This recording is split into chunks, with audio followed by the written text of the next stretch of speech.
Hamilton Arts Council serves arts communities within the Greater Hamilton area and traditional territories upon which it sits, including Ancaster, Dundas, Flamborough, Glanbrook, Hamilton, Stony Creek, Waterdown, and Six Nations of the Grand River. We acknowledge that the area we are situated upon is the traditional territories of the Erie, Neutral, Huron-Wendat, Haudenosaunee, and Mississaugas. This land is covered by the Dish with One Spoon Wampum Belt Covenant, which was an agreement between the Haudenosaunee and Anishinaabe to share and care for the resources around the Great Lakes. Hamilton continues to be home to many Indigenous people from across Turtle Island or North America, and we recognize that we must do more to learn about the rich history of this land so that we can better understand our roles as residents, neighbors, partners, and caretakers. So without further ado, introducing Barbora and Marilyne. I'll pass to you. Hi, everyone. Thanks so much, Megan and David, for having us today. As Megan mentioned, my name is Barbora Racevičiūtė, and I'm the National Director at IMAA'a. I am currently in Toronto, which is the traditional territory of the Anishinaabe, the Haudenosaunee, the Huron-Wendat, and the Mississaugas of the Credit First Nation. And I will pass it on to my colleague Marilyne to introduce herself. Hello, everyone. It's a pleasure to be here today. My name is Marilyne. I use she, her pronouns, and I am the Communication and Membership Manager at IMAA'a. I'm joining you today from Georgia Gay, the unceded territory of waters and lands of which the Ganyangeaga Nation has been a custodian since time immemorial. This place is also called Montreal, and it is where the offices of the Independent Media Arts Alliance are located. Thank you. So just a brief overview of what we'll be talking about today. We'll start with a brief history for those who do not know the Independent Media Arts Alliance and discuss some of our key partners that might be relevant to folks in the Hamilton area. And then we'll go over what we do, including the fee schedule, which is a cornerstone of our work, the members directory, the IMAA'a network, IMAASouce, and other major initiatives. And are my slides moving well? Super. So a brief overview of IMAA'a. The elevator pitch for our work is that we are a member-driven, non-for-profit national organization that works to advance media arts in Canada. And by media arts, we mean everything that has to do with moving image, sound, and any other kind of time-based medium. We serve over 100 organizations who then bring over 16,000 members to our work. And I will pass it on to Marilyne to give a brief history. Yes, so IMAA'a was founded in the 1980s, so it's been already 42 years that it's alive. So I dug a little bit into archives of IMAA'a. It was a good exercise for me. So during the founding discussions of IMAA'a, it was then suggested that the federation could include at some point regional associations which could be distinct and independent. Nowadays, organizations like the Media Arts Network of Ontario, IMAA'a, founded in 2009, serve local communities and address provincial issues. Their website is mano-ramo.ca. Another interesting organization for Ontario artists to know about is the National Indigenous Media Arts Coalition, IMAA'a. IMAA'a is a non-regional organization which was created in 2001 with the priority to support, promote, and advocate for Indigenous media artists and arts organizations within the context of Canadian media arts practices. IMAA'a connects Indigenous artists to not-for-profit arts organizations on a national scale. The website is nationalimaac.org. Here is the IMAA'a History Red Book that I found in our archives. So it presents the 25 first years of IMAA'a. I will not explain it all to you, but I will share the link in the chat. So if you're interested, you can download it and dig into this. So over the years, IMAA'a has responded to the needs of its community in various ways, from writing letters to challenge censorship to organizing national protest against cuts to the art. In the 80s, also the IMAA'a joined with other organizations to advocate for artists who were not recognized at the time by Revenue Canada, which ultimately set the stage for the creation of the Status of the Artist Act we know today. So this is just an example. Here we go to IMAA's mandate. And I will share the link here of the red book in the chat. So IMAA's mandate as it sits currently, and this is how our mandate is described until 2023, where we'll be going a new strategic plan to see kind of what the renewed needs of our community are. But basically, we are really our perspective is national. We think of the connections in the media arts field across the country, so from coast to coast to coast. And we try and nurture and strengthen that field by connecting various communities. We also do work in giving resources to media arts organizations and practitioners, while our membership, and we're going to come back to this over the course of the presentation, while our membership is constituted of organizations, those organizations have individual artist members who are also served by our mandate. So it's a bit of a two-pronged approach, and we really want to make that clear for folks on the call. Whether you're an artist administrator working in the media arts field or visual arts that engages with media arts, or if you're an artist, IMAA'a probably has resources that could be beneficial across the board. We also work in forging international links to create new opportunities for media arts practitioners. So while our perspective is really on the country and advocating here, we are cognizant that a vibrant landscape and infrastructure of media arts production is in dialogue with what's happening elsewhere, and we try and bring that forward. And then the other really massive pillar of our work is advocacy. We dialogue with public funders, so the Canada Council for the Arts and the Department of Canadian Heritage primarily. We are really, again, only at the national level. And our primary focus is artist and arts worker remuneration, but we do advocacy on various other levels, including archiving, including development of new practices of definitions of media arts, et cetera, et cetera. Oops. So before moving on to what we do, I did want to speak a little more about kind of our sister organizations that may be relevant to folks on this call. As Marilyne mentioned, the Media Art Network of Ontario, MANORAMO, is the provincial art service organization. So it is really focused on the Ontario landscape and doing advocacy at the Ontario level with Ontario government. It also has a membership of organizations, so arts organizations, galleries, etc. But it hosts a number of specific initiatives for artists, including MAPTN, which is the Media Arts Presentation Network, currently in development, which is a digital platform aiming to support the media arts sector in collaborating, touring media arts across the country in a more sustainable, interconnected, and rich way. You have links in the document if you would like to get in touch about membership questions, and if you are interested in learning more about the MAPTN project. Our other really important partner in all of the work we do is the National Indigenous Media Arts Coalition, as Marilyne mentioned previously, which is an organization that also acts on the national level to support Indigenous artists and Indigenous arts organizations in the media arts. So differently than us, NIMAAC has members that are both individual artists and arts organizations, and they really work in facilitating those two being connected and supported in production, presentation, dissemination of media art, in residency programs, in education initiatives, and resource building. They do a really large slate of stuff.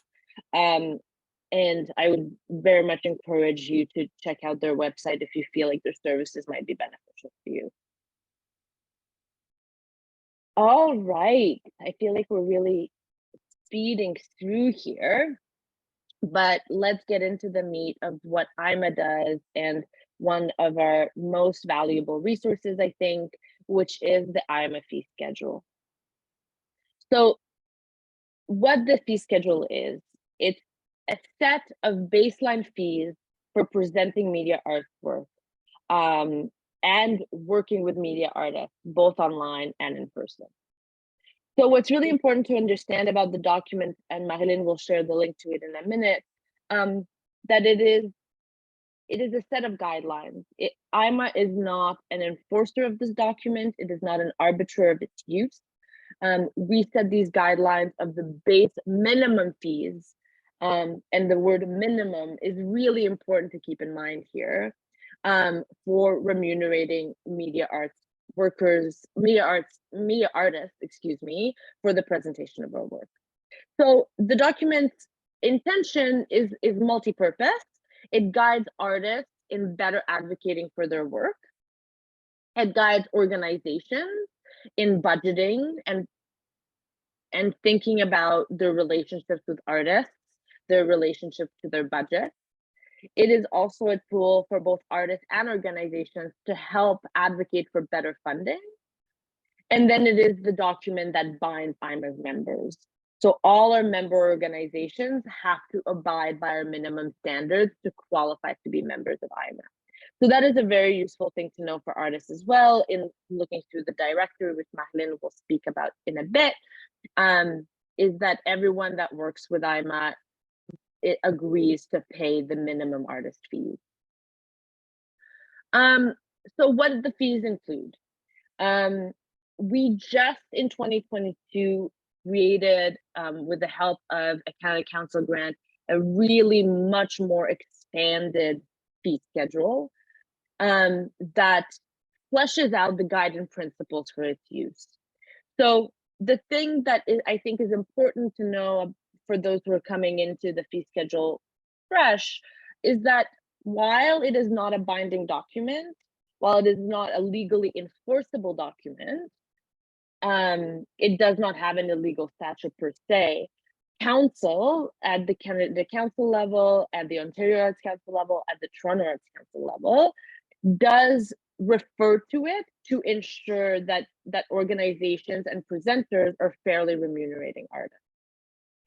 So it's very useful to know that if you're working with an organization to present your artwork and they're not paying our fees, that you have a leg to stand on if they're publicly funded to advocate for better remuneration.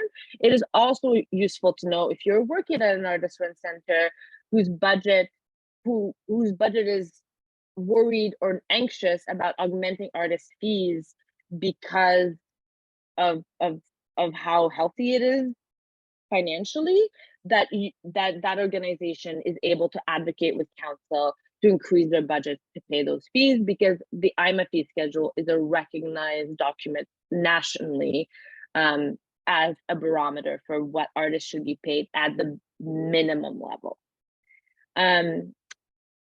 In this new fee schedule, we've also included definitions of the different types of presentation.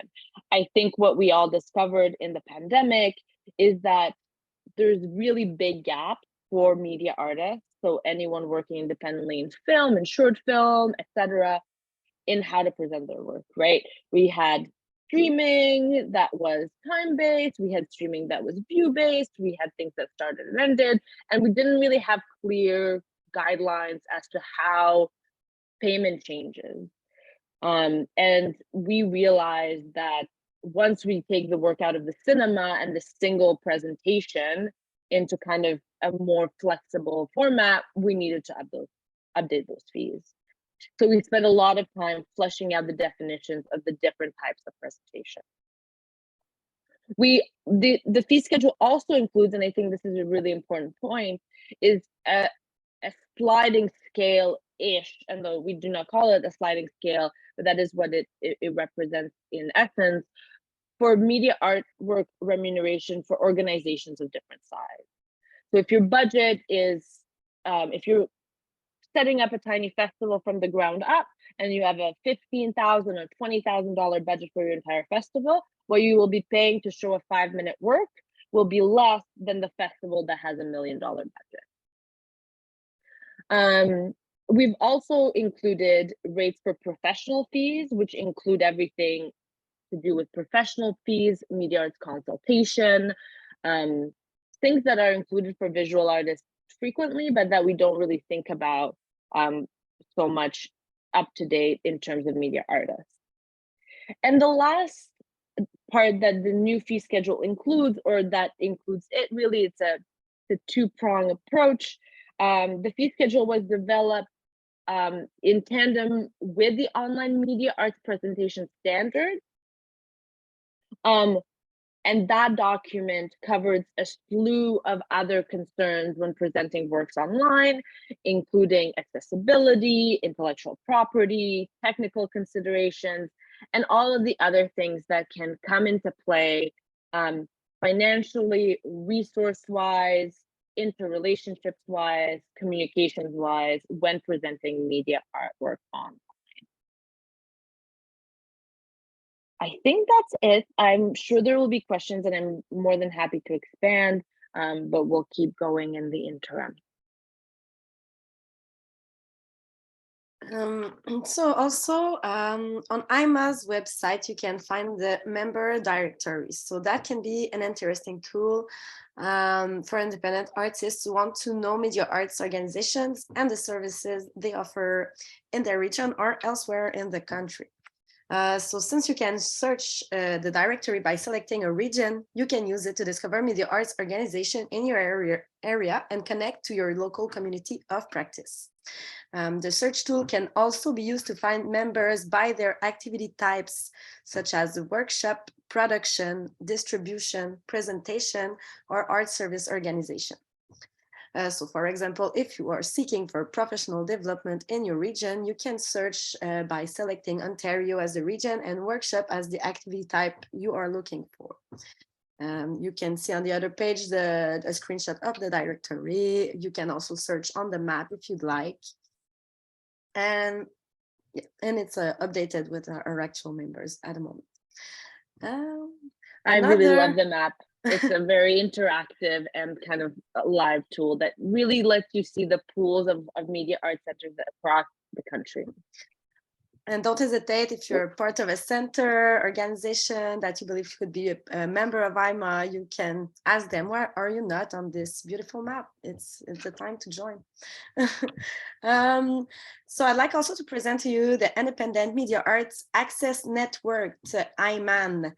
It's a network of IMAA'a affiliated production centers who have adopted a policy that extends certain membership privileges to artists traveling from other participating centers. So in other words, IMAA'a facilitates artists in accessing equipment and facilities from centers in other cities without having to take out multiple memberships. So that's quite interesting at this time where we can finally travel a little bit more. And so the production centers participating in IMAA'a, they continue to set their own rules, regulation, and requirements regarding the use of their equipment or facilities. IMAA'a is an opportunity to strengthen the links between artists and centers in the Canadian independent media arts community. If you're an artist with a membership at a participating IMAA'a center who would like to benefit from this network, you can contact your center for more information. And we're also happy to say that the National Indigenous Media Arts Coalition joined IMAA'a a few months ago, so even if it's not a production center. So on the next slide, you will see on our website, and I will share the link for the IMAA'a actual participating centers. So you can see them by regions. And then I'd like to present to you another sections of our website. Well, it's also an independent tool you can use as IMAASouce. So it's imaa.ca/source.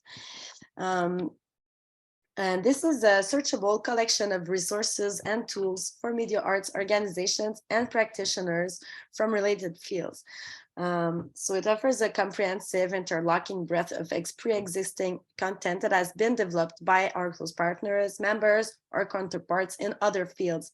Within IMAASouce, you will find toolkits, best practices guides, policy, guidelines, protocols, templates of contracts, legal documents, sectoral studies, webinars, podcasts, and more on the following subjects. So there is the governance section, human resources, funding, presentation, preservation, space, facilities and equipment, equity, anti-oppression and pluralism and reconciliation.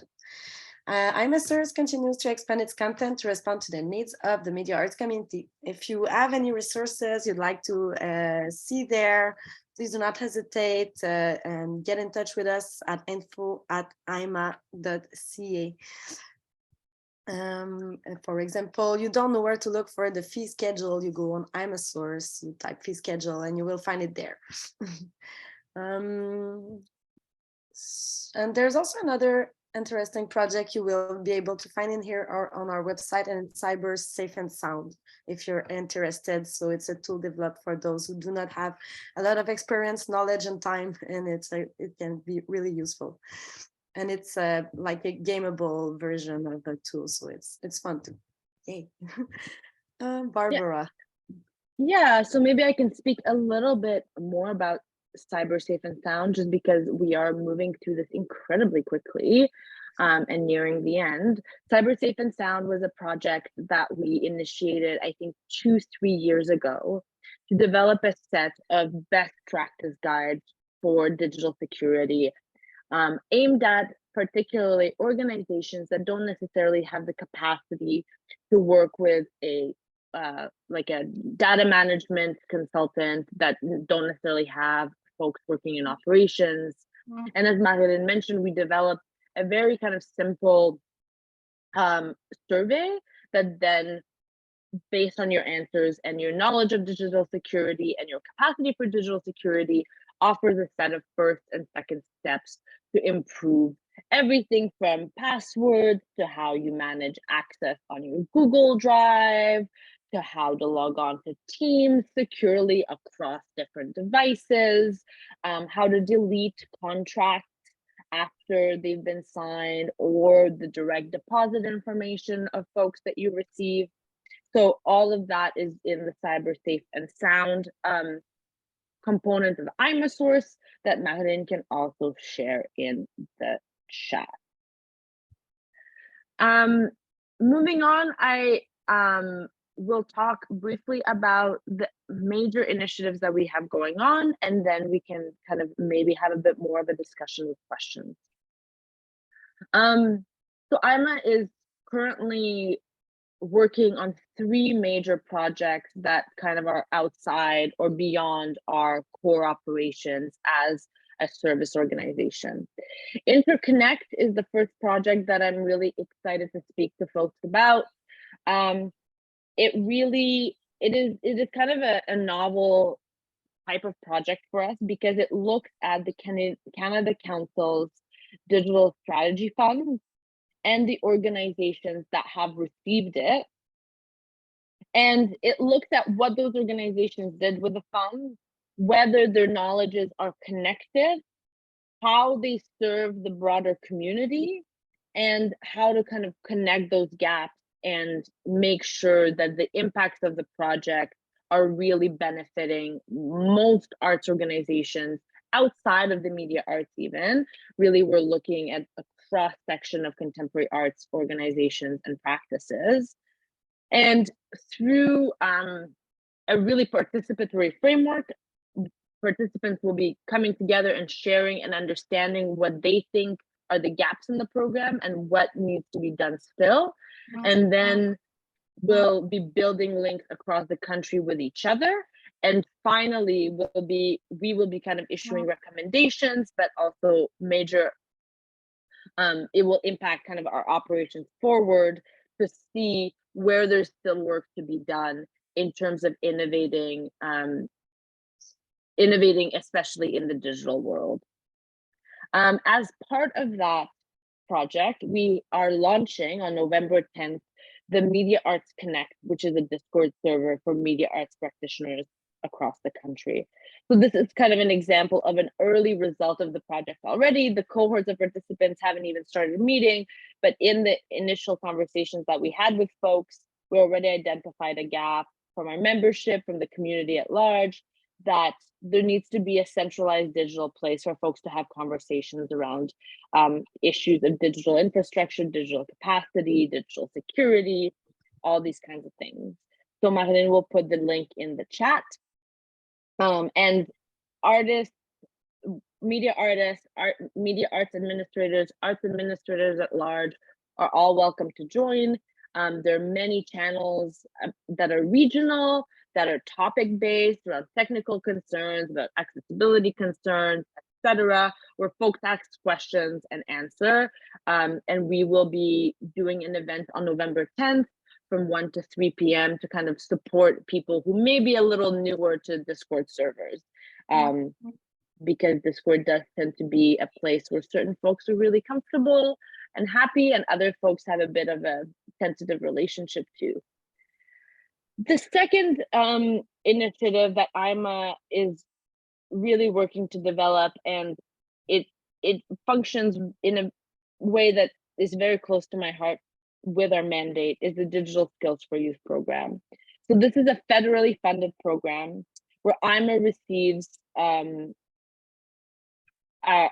bunch of money to work with organizations who then host digital skill-based internships for youth. So we have a portfolio, organizations in the media arts and the arts more generally. Really, this is not only a media arts center program, it expands beyond that. Apply to hire interns that are up to 100% funded through this program to be developing digital skills and building the sector for the future and a new generation of arts professionals. While the last intake is currently over, we will be soon launching something that was accepted and we're super excited about, is an initiative to host, for organizations to host artist residencies based on the development of a digital skill, specifically directed to artists and not only arts professionals. So if you're interested in that, please take a look at our website. We will be posting about that in the coming week. The last project that we are currently developing and that will be launched early next calendar year is the Community Support Multiculturalism and Anti-Racism Program, which is funded through the Department of Heritage, which will see a number of organizations across the country supported to do equity, diversity, and inclusion work. So we will be working with organizations and consultants to develop an EDI plan and an EDI mandate for organizations and see how that can be supported through the funding that IMAA'a has received, once again, to strengthen the sector. We're still thinking through what the mandate of the project will be and what organization it will be targeted towards. But if you're working for an organization that is interested in embarking on this work, but that has not had the capacity to do so, either resource-wise or financial-wise, do not hesitate to message us to ask more about it.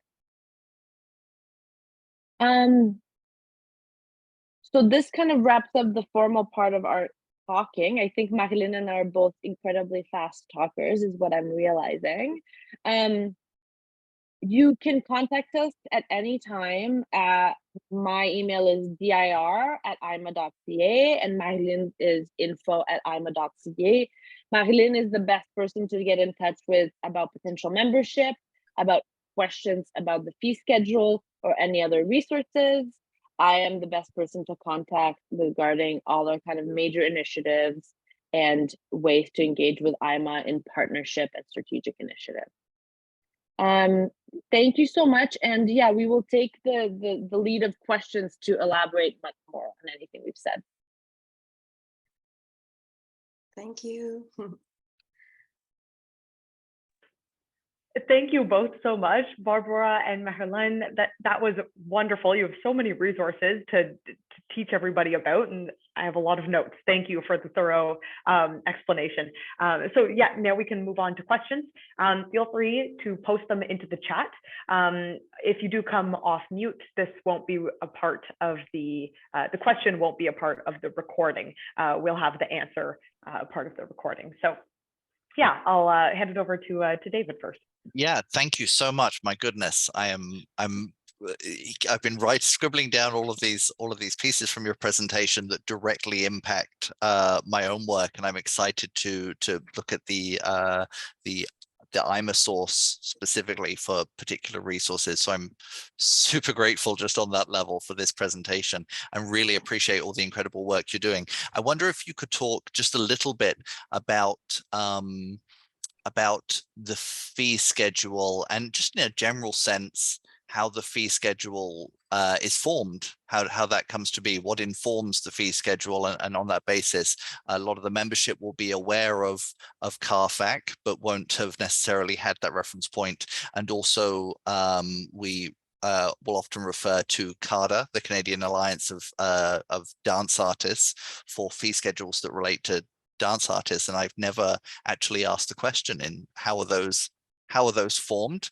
And then I think that you acknowledged this in the presentation, that this fee schedule is nationally recognized and could form parts of minimum fee rates to media artists in potential sort of project applications for Canada Council or Ontario Arts Council, in recognizing sort of those budget notes and how sums have been come up with. So maybe a little bit about how the fee schedule is recognized, and there's just sort of reiterating that point.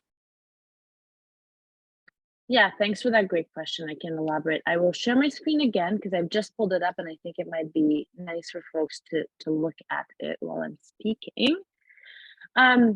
So the fee schedule, how it relates to CARFAC, first, I'll start there because I think it's a really great and relevant question. We work in close collaboration with CARFAC. The way that I understand our fee schedule and their fee schedule and all fee schedule functioning is, for artists specifically, is go and look if your artwork, the presentation that you're thinking about, if there's principles in CARFAC, in us, anywhere else that sets them out, and find the one that is most advantageous to your presentation and advocate to be paid through that one, right? So that is really how we work together. CARFAC is obviously more visual. It has certain standards for media arts, but it not that it lets, but it knows that we will kind of fill that gap. And the same way for things that are more visual, or we know that CARFAC has done significant work and that's really fleshed out there, we will probably divert our attention to kind of fleshing out somewhere else. So that's how they work together. In terms of the new fee schedule, our fee schedule is always composed through really extensive consultation with our membership. It is not a process that is without friction and without difficulty, because our members have different concerns.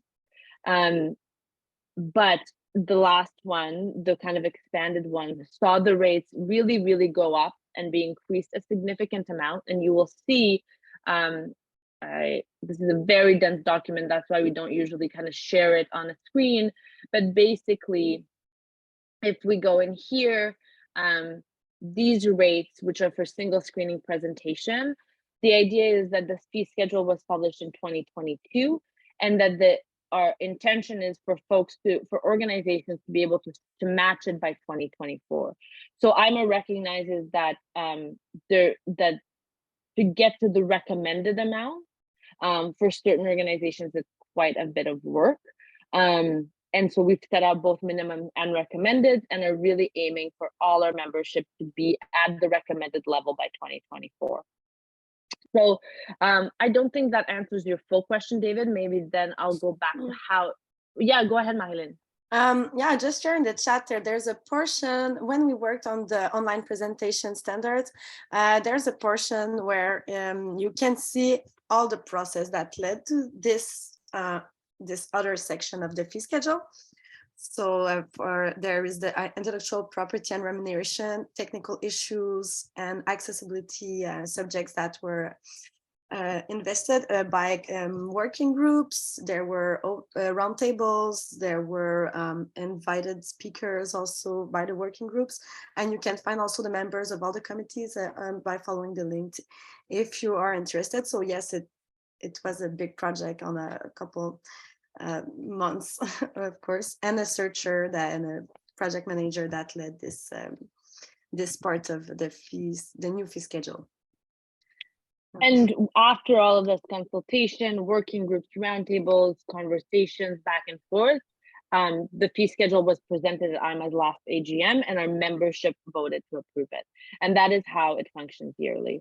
The other thing that is quite technical, but that I'd like to share with the folks on the call, is that while we're not augmenting the fees here until 2024, we're more than cognizant that inflation is incredibly high right now. And so we are advocating for all artists and organizations who are able to advocate for a 3 to 5% increase on the numbers here for the coming year.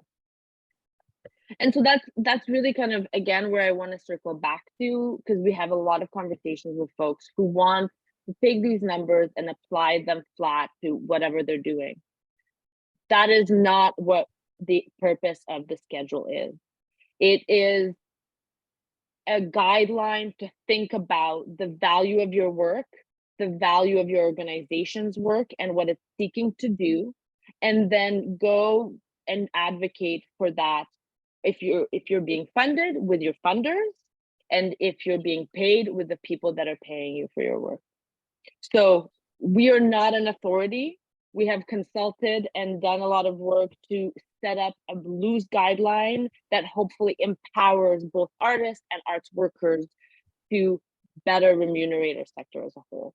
I think that's a fantastic distinction. Thank you so much for making that. It's really got me thinking about my and our relationship with the fee schedules that are currently in place. So thank you for that and that clarification.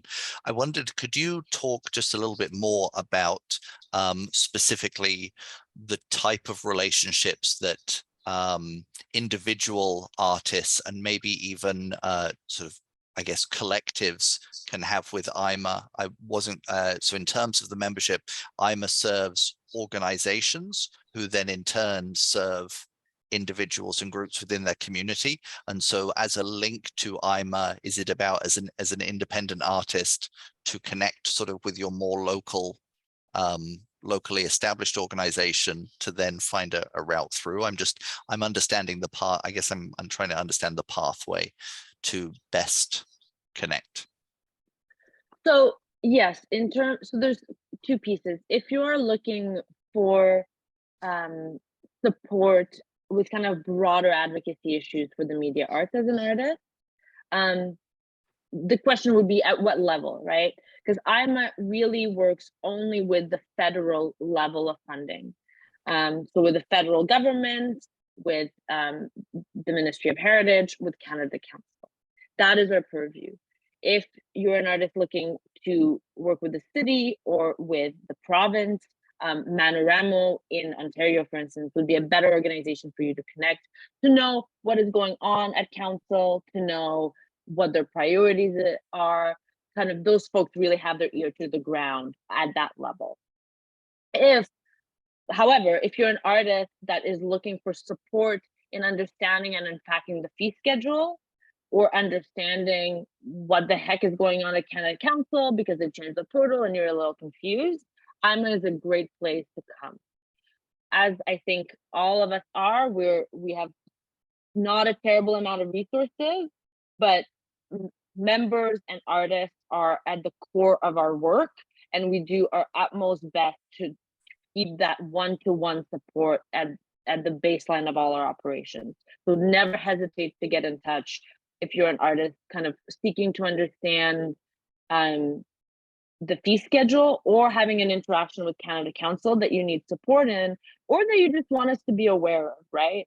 because a lot of the work that IMAA'a does is goes to council and says, okay, our members or the artists in our community are confused about X, Y, Z, or people feel this way. And the more information we have about how artists and arts organizations and art workers are interacting with different funders, the better leverage it gives us to go and speak with them from a position of knowledge about how their decisions impact the arts, the media arts ecology in the country. Fantastic. Great. Thank you. That's really helpful.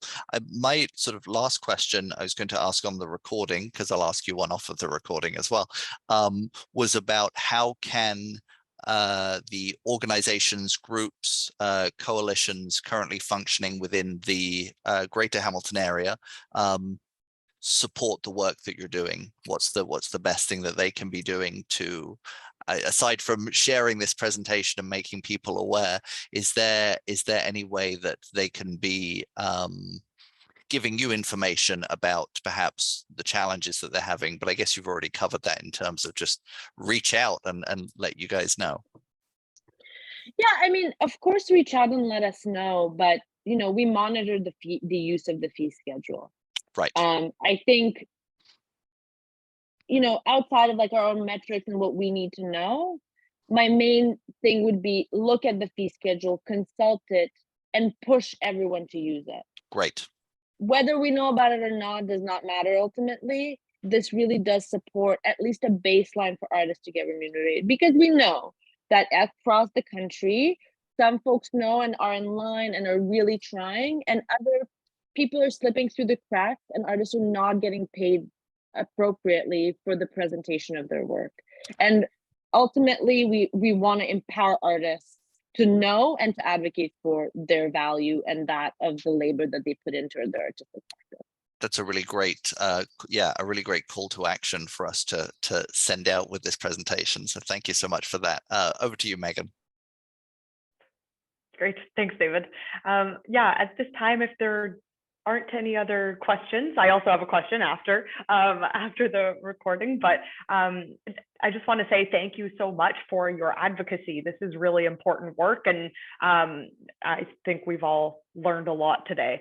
So thank you for sharing. And just a reminder, everybody will receive this video as part of the follow-up email, so you can circle back if you've missed anything while taking notes. I'm going and to. I think.